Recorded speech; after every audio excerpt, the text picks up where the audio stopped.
spoilers, please. I'm only like on chapter 5 or something like we that. Wouldn't do that. We wouldn't do that. What do you guys think? What a weird release from Naughty Dog. I personally, when they first announced it, I was like, oh, okay, like expansion pack. And it slowly moved from like, just kept moving away from us. Like, oh, it's not an expansion pack. Oh, it's going to be a standalone game. And it's like kind of this. And I always kind of walking into it was like, okay, what is this? I don't know entirely what this is. And now having sat down and played it, I mean, it's a Naughty Dog game. And full stop. Full stop. Yeah. I mean, I think it is impressive, and it brings up things like, wow, I wish they could release these for all these games, like all their games, like every couple of years. Like if Left Behind was just like 10 hours long. Yeah. Yeah. I mean, and that's the interesting thing about it too, is that number one, there's no loss of like Naughty Dog fidelity, right? Like the game is gorgeous, right? And there's still level after level. You're like, man, that was an amazing level. I couldn't believe it. Well, geez. Okay. That's even more impressive. Like, I mean, and it's always the little touches, rain on the windows, overgrowth on statues, the scale, just the wonder of the things that you find. And the character performances too. Yeah, exactly. And that's the next step would be like, and then once again, I think the storytelling was done very, very well. I mean, truthfully, Naughty Dog, in my opinion, I feel like, I know we've talked about this before. I kind of hate movies. And I think that's a broad statement. You hate actors. Yeah, they all suck.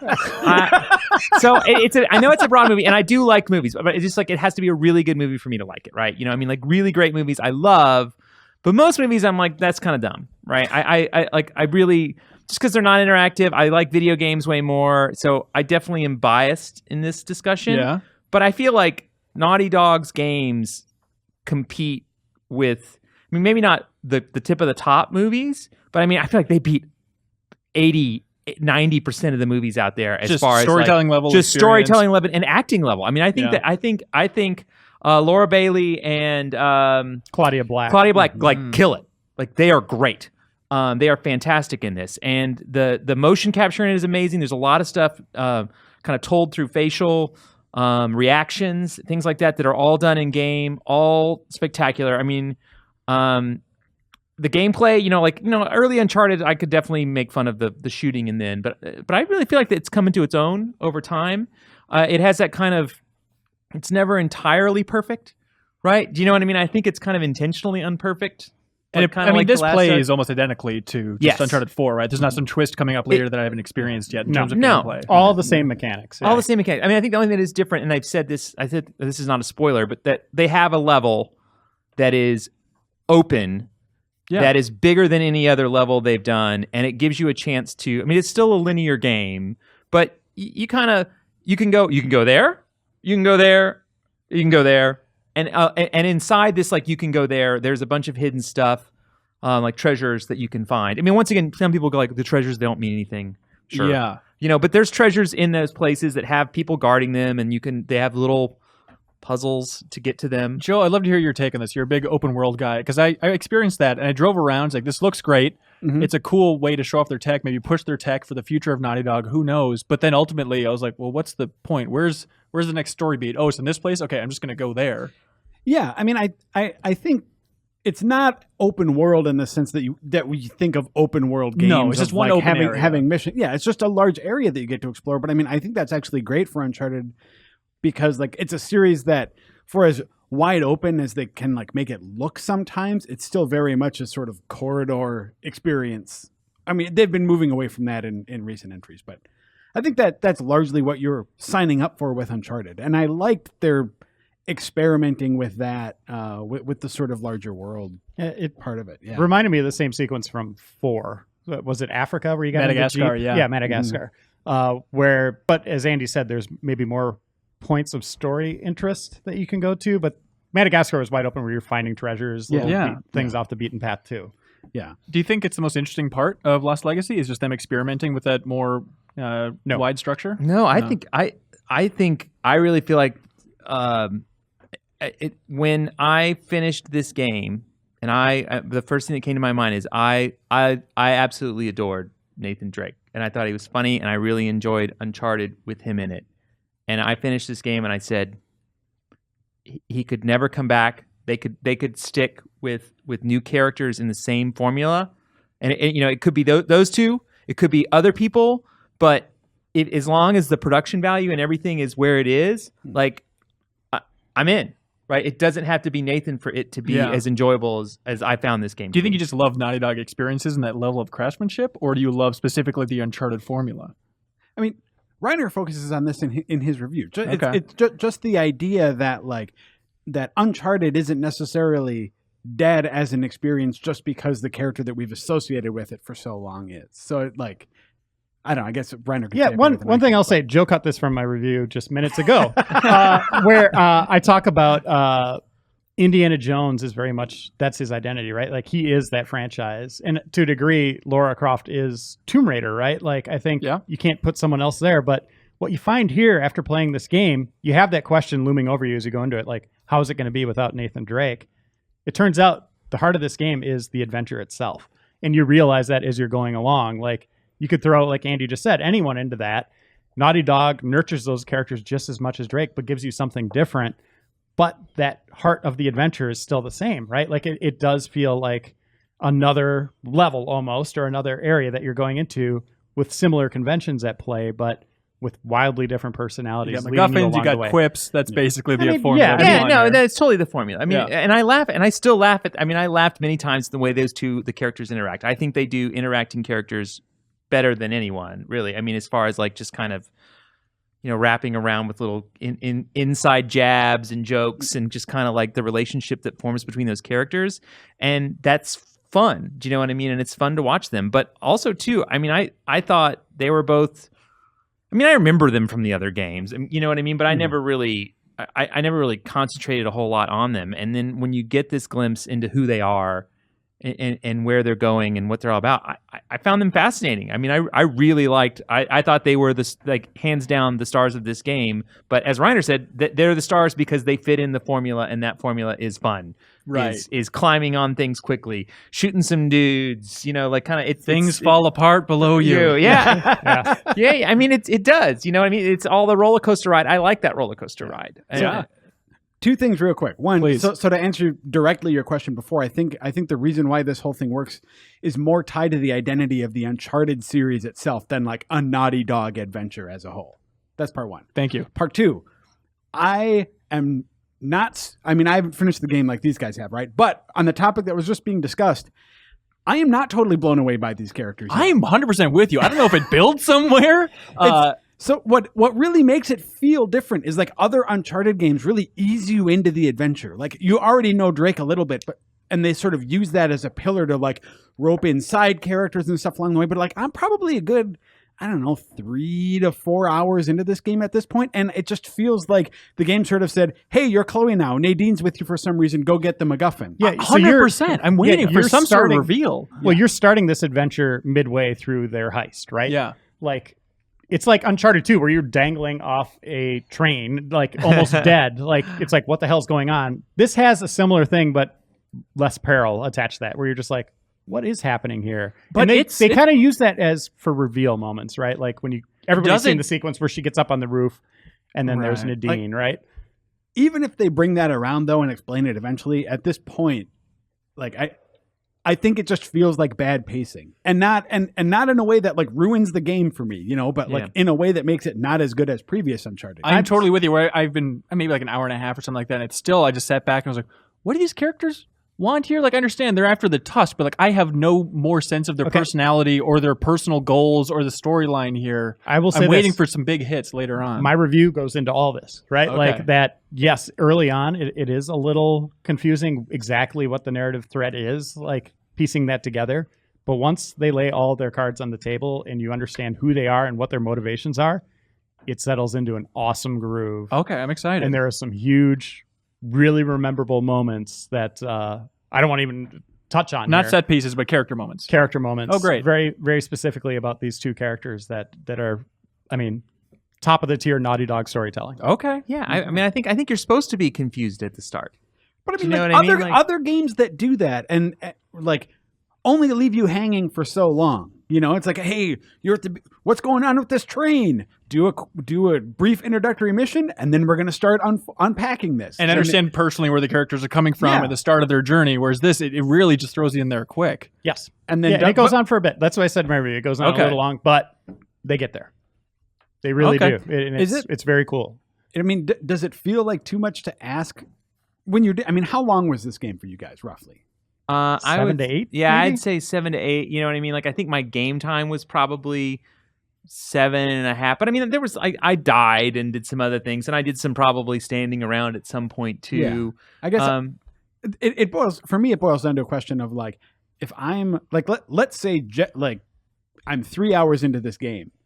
That's a big chunk of that's a big percentage of the game to leave players sort of like, not, to me, it's not just curious. It's just sort of like uninvested in what's going on. I will say this. I think you guys are overstating how confused you are by these.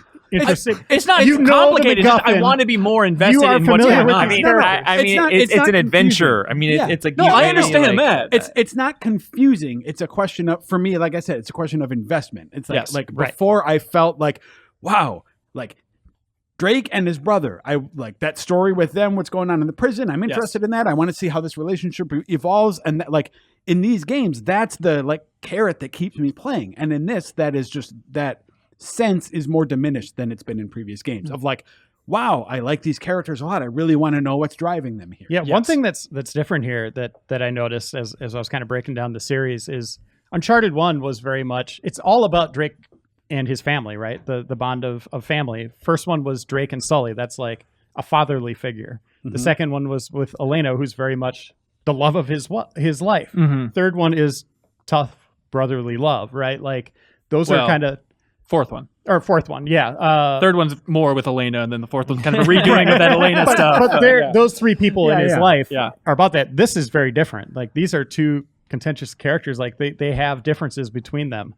So the dynamic is very different. And you see that really take effect in the later stages of the game. Okay. I'm very excited. Yeah. I mean, I'm excited I'm going to keep playing. Like, you know, it sounds like I'm more down on it than I actually am feeling. I love this series. So it's like, I'm going to keep going. I mean, early on, I felt like I just was it was an adventure game. I guess I just didn't maybe ask as many questions as you guys were, because I was like, okay, I want to know where this treasure is. What's this treasure all about?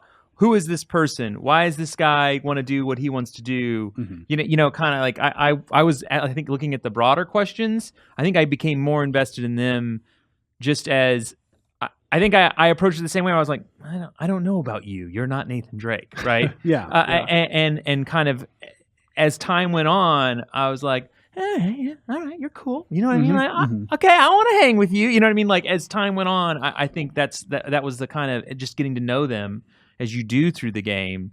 I think you kind of, and also too, like it's like anything, and this is not a spoiler, I don't think, but it's just like they're going to face hardships and you're going to overcome them, right? Because it's a video game, right? You know. But I mean, as you overcome things, you know what I mean. You travel alongside them, right? I mean, that's part of the story, is that you're a companion on this ride, and there's a camaraderie, I think, that comes from that you start to feel towards these characters as they go forward in their story, as you know, becomes more revealed, right? Yeah.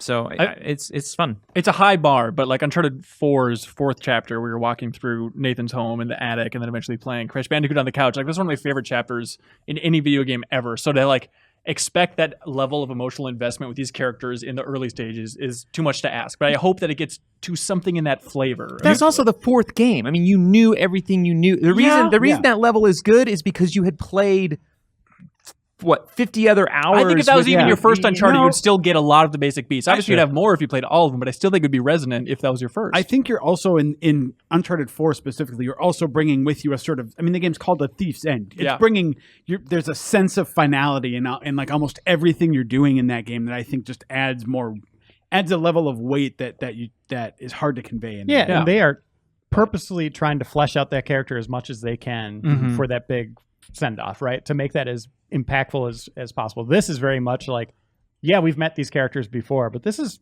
kind of their first big adventure, right? Well, I mean, without spoiling anything, what do you think it says about the future of Uncharted? Naughty Dog's been cagey about like, we're never saying absolutely we're never making Uncharted again. but kind of, sort of, we're leaning towards wanting to make some new things. Do you think this opens the door for more smaller like adventures in the future? It doesn't even have to be small. I would, if they made another Uncharted game with these characters or other characters, do you know what I mean? This sold me on I like Uncharted. Yeah. Do you know what I mean? Like this sold me on I like Uncharted. If Uncharted goes away, I'll be sad. And by the way, what I'm saying is that adventures that are fun, and they can do it. It doesn't have to be the exact same formula, right? You know, like we said, they could do more with an open world. Mm-hmm. They could do more with things, but I think those standard pillars are, for me, which is the great storytelling, the high production values, which to me has a value. You know what I mean? Like I don't think I'd love this game as much as if it was 8-bit art. Like I'm sure it would be cool, but I mean, fans will get to it very soon. Yeah. You know, but I mean, I do like when I get to something and you're like, I mean, that's unbelievable. I stop in awe. I did it all the time in 4. And I did it all the time in this one where I was like, oh no, oh yeah, that's pretty cool looking. For a video game, for anything, I think there's a lot of beautiful things in this game. And if they keep those kind of things and they keep the adventure, because the adventure is fun. I mean, you go like, oh, I'm in a Jeep again, and then you're like, oh yeah, I'm in a Jeep again. You know what I mean? Like it feels like that they're repeating things to me, but at the same time too, I find them pretty fun. Now that said, if they do a Jeep and if they make an next car, I'll be a little bit like, oh yeah, enough of the Jeep already. But I mean, what if it was like a snowmobile or you know what I mean? Exactly. Like, but it's the same basis for gameplay. Like I think a problem video games have is always this need to innovate, right? And I think that kind of holds back. Well, I don't think video games need to continue to innovate in the space. Like they have a perfect formula to play off of. Just like the Ratchet and Clank games, like those stuck to their principles. Be less innovative is your message to the video game industry? To Naughty Dog. Like I don't know if I agree with that. But no, what my point is, I don't think you're saying the formula is good. New mechanics every time for the need of sequels. I think you can just have new stories with your existing arsenal of toys to play with. I think that is something we see in video games all the time, where it's like they're always trying to do something radically different or add a new element where all these pieces they have work very well. If the advantage is it comes out in a year. And this game is very much to be a year. But I think James Bond's a good example. Like there's a lot of James Bond movies. Yeah. They just announced a new James Bond and you can go like, well, I know what happens in that one. You know what I mean? Like, and I probably do, right? But I like James Bond and I like seeing the big set pieces. I like seeing the crazy stunts. I like seeing the crazy cars. Like those things that define a James Bond movie are the same things to me that I hung off a cliff. You know what I mean? Like you said, the floor dropped out from underneath me, but I didn't see it coming, right? You know, but it was going to happen. Yeah, it doesn't need to just be something radically different every time, or have all sorts of new elements. As long as you have the core principles there to make a great adventure, that's exactly what the Lost Legacy is. It's the same mechanics from 4. Just rearranged and done with different things, right? Yeah. Like I think that works. And I heard a lot, especially when they were showing this game at E3, a lot of like criticism about like, well, it just looks like more Uncharted 4 as like a bad thing. And like to the point you guys are saying, like it does feel like more Uncharted 4. But I love Uncharted 4. That's a great thing. I will take a new Ratchet and Clank, new Tony Hawk, new Uncharted every year. Or every couple of years. I think that's fantastic. I'd rather have more Uncharted 4 than Uncharted with tower defense mini games thrown into it or something like that. Yeah, but that card game on Vita is pretty sweet. You gotta admit. You know what I mean. Yeah, it doesn't have to be. And I've always liked Naughty Dog in that. The game I want to play next is Last of Us 2. Right? I don't want to play the Loster Legacies. You know what I mean? In like a year. I'm just saying this series can continue. I think consumers would play it, right? Like if you want to talk about that, if they want to make it, right? And I think what this does sign off them on is, you were, and I use this, like I don't want to say stuck, but I mean like there is a certain thing after, I don't know, decades of working with Nathan Drake, you're like, okay, I get it. I know what he's about. There's not that much more to explore about who he is or where he goes. Yeah. When you do add new characters to it, I think you can explore some new things, right? And make them, they could be darker, right? Nathan was always, really lighthearted, right? Mm-hmm. There's a lot of things they could do within that space saying that they could make Uncharted, right? Yeah. When they get rid of those bounds, and hopefully they want to do it. I get it if they're like, they never want to make an Uncharted game again. I get it. Hello, Sony Bend. Are you interested? But I mean, like, I hope they do, but I hope they do it like I think they do now. I'd love for them to have an arsenal of 3 or 4 franchises that they're good at and make great games at, you know, where I play, you know, the next one of these, then I play the next one of those, and then maybe I play one of those, and maybe it takes 6 years before I get the next Uncharted, but I certainly don't want it to go away. Yeah. Yeah, one thing I was thinking of when I play it, they always reference the past, and I was like, man, that'd be cool to go way back. You know, like the Pirate Age, or, you know, like, what would that be like? Play as Nate's mom even. Yeah. Sir Francis Drake. Yeah. Yeah, stuff like that. Reiner, is there a world where you can rank Lost Legacy amongst the other Uncharteds? Is it slot somewhere in there? Or you think it's just a different thing? I think it's right there with 3. It's my least favorite, but okay. I mean, well, I guess 1. I maybe even put 3 above 1. So Lost Legacy is right in that territory, but it's 2 to 4, and then it's 3 Lost Legacy 1. Yeah, it's okay. a haze in there. Gotcha. Your reviews on the site now? Reviews on the site. Yep. Sweet. Cool. Check it out, everybody. Thank you so much for watching this excerpt from the Game Informer Show podcast. You can subscribe to the audio version and listen to new episodes airing every Thursday. We cover big games on the horizon, games that we've just reviewed. We have long-form developer interviews, a lot of fun stuff. So check it out every Thursday.